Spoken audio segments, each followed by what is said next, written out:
What did the bullet-shaped bumper guards on this Cadillac have to do with this buxom TV star of the early 1950s? Dagmar bumpers are today's topic, here on Hubcap Club.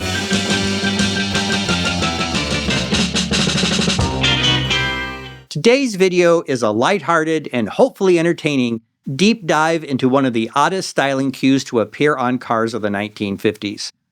This story starts way back in the early days of the 1940s, when World War II was raging in Europe and GM was already starting to produce components for aircraft engines and artillery. That military connection might be what inspired GM chief stylist Harley Earl to add these bullet-shaped bumper guards to the front bumpers of 1942 Cadillacs, possibly inspired by artillery shells. The guards, though modest in size, gave the car a fast, aggressive profile and implied a layer of protection from low-speed impacts. They were also mirrored on the back of the car.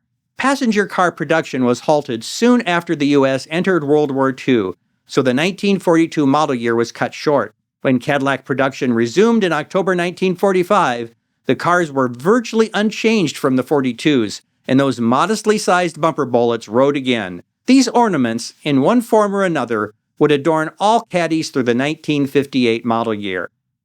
Over time, these ornaments became more aggressive and imposing.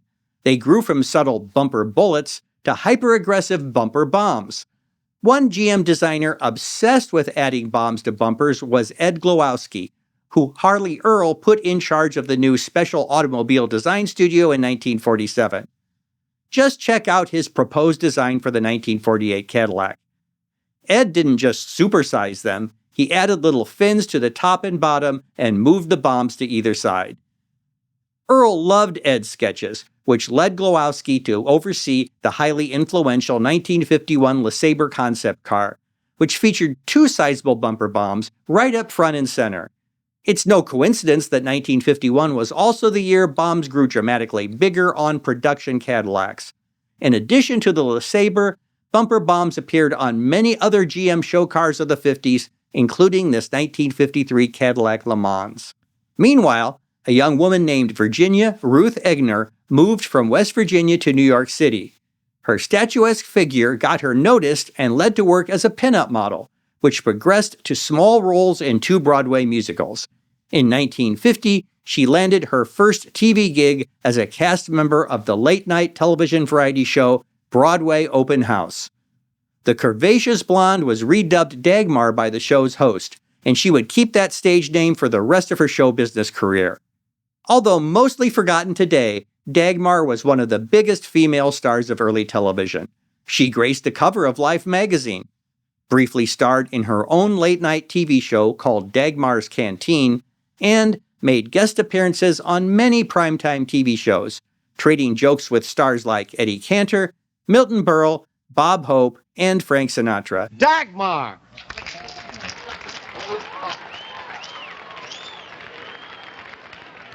Mr. Sinatra? Yes, ma'am. Why did you call me a spectacle? Well, because you're so good for the eyes.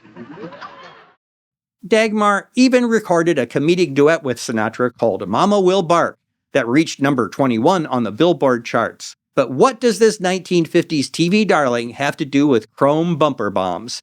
If you haven't connected the dots yet, this photo should make it perfectly clear. Known for her buxom figure and playful dumb blonde persona, Dagmar's look was often accentuated by low-cut gowns and tight sweaters worn over the era's signature bullet bras.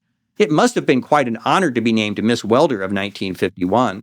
It was inevitable that somebody would make a visual connection between this, and thus a new slang term was coined. That likely happened in the early 1950s, at the height of Dagmar's popularity.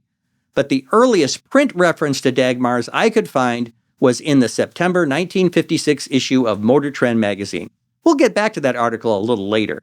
The term was so well established by 1958 that Popular Mechanics included it in a glossary of car stylist lingo. Under the listing for bomb, it reads, projectile object used as a bumper guard, also known as Dagmar. A small sketch is included. Conversely, the listing for Dagmar reads, rounded sphere on bumper guard, also known as bomb. Dagmar herself was reportedly quite amused by the tribute. I don't know if she drove a Cadillac. Now that we have a new moniker for them, let's rejoin the evolution of Cadillac's Dagmars, already in progress. As we saw previously, the 1951 Cadillac announced the dawn of the Double D Dagmar era, sporting them on both the front and back bumpers. In the front, they were set back towards the grille, so they didn't really stick out much farther than the bumper itself. The Dagmar treatment on the 1952 Cadillacs was quite similar. For 1953, Cadillac adopted what I like to call lipstick Dagmars. The bullet tip was inset into the body of the bomb, giving an effect that resembled lipstick extending out of its metal tube. The 1954 Caddies had these Dagmars as well, now more integrated with the bumper and grille instead of being attached to the bumper with brackets as in previous years. No Dagmars on the back this year. Here's a 1955 Cadillac, which returned to the look of the classic one-piece Dagmars. Again, front only. Not much change for 56. For 1957, rubber tips were added. These were informally called pasties for obvious reasons. On the Ultra-Luxe Eldorado Brougham, Dagmars were integrated into the tips of the rear bumper. I think this looks unattractive and awkward. Really a what-were-they-thinking design element.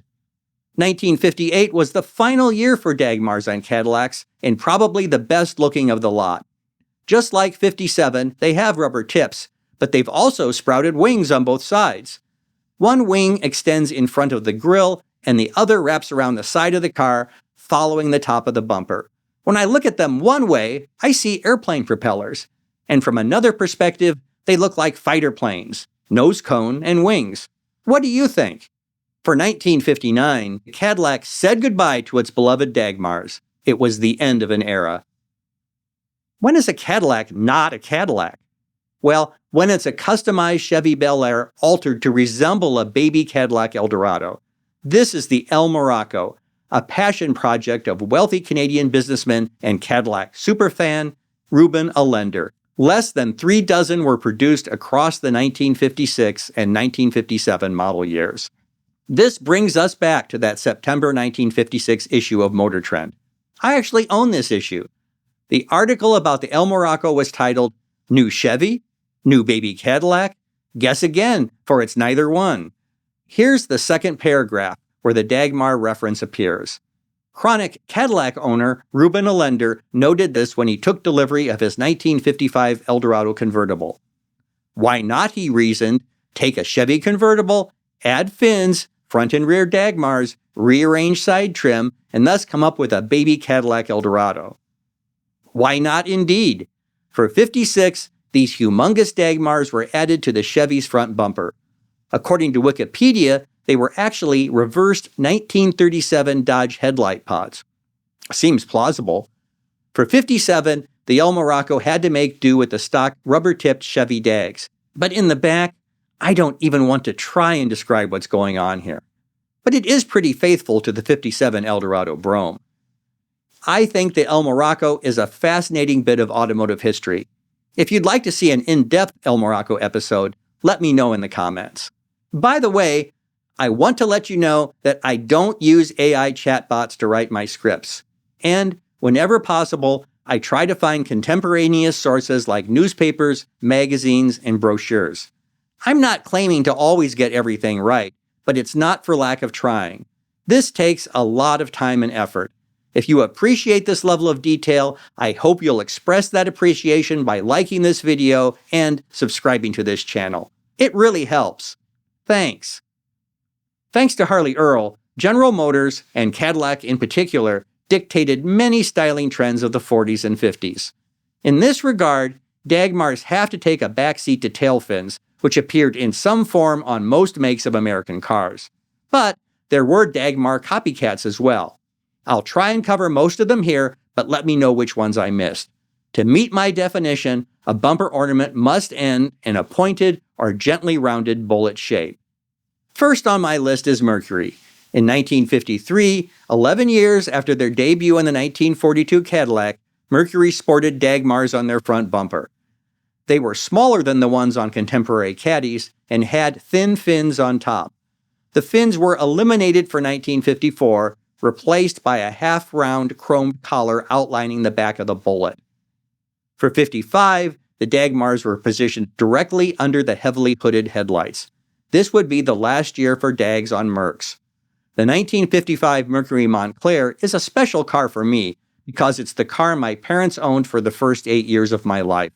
Here's a photo of me and my dad with the 55 Montclair in the background. Unfortunately, you can't see its Dagmars in this snapshot. Buick swaggered into the Dagmar Club in 1954, appearing on both the Wildcat II concept car and the regular lineup. On the 54s, they look like a bolted-on afterthought, but the integrated Dagmars on the 55s look especially toothy and imposing. By 1956, Buick was over it. Packard underwent a major styling overhaul for 1955. Desperate to compete with Cadillac, they announced their intention with the addition of some big honking Dagmars up front. After a mild refresh for 1956, Packard stopped competing with Cadillac, but not before producing the beautiful Caribbean convertible. With a 3-tone paint job and wire wheels, that's one classy car. Out of money and on the ropes, Packard was forced to end production in Detroit. 1957 Packards were just fancy Studebakers, built in Studebaker's plant in South Bend, Indiana.